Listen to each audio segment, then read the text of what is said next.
Wow, the science of sound, how it plays into composition. Composition is, if you want to dissect it, just the inner workings or the inner modulation of certain frequencies, right? You have, a fifth, an octave, an S3rd octave, and then you have a power chord, or whatever the case, right? And or like a sub-octave and a super octave.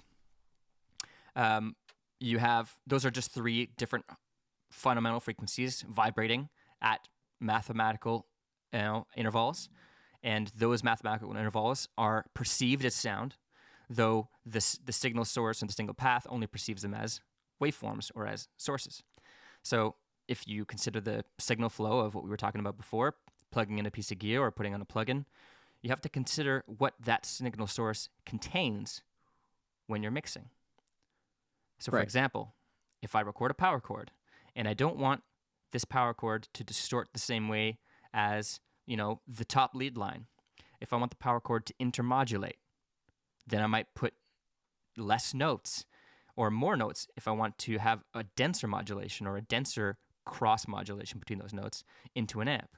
Like if you play an entire chord, like a C major chord or a C diminished, whatever chord I was playing, if I played that chord, if you played that chord into a heavily distorted amp, it's gonna sound really dense. Not wrong. And if it's perfectly in tune, it'll sound quite beautiful.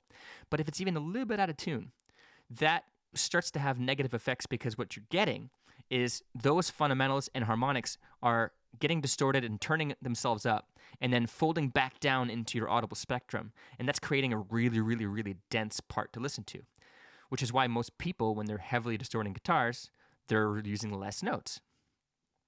Now, you would do that kind of instinctively, but the science behind it is pretty interesting.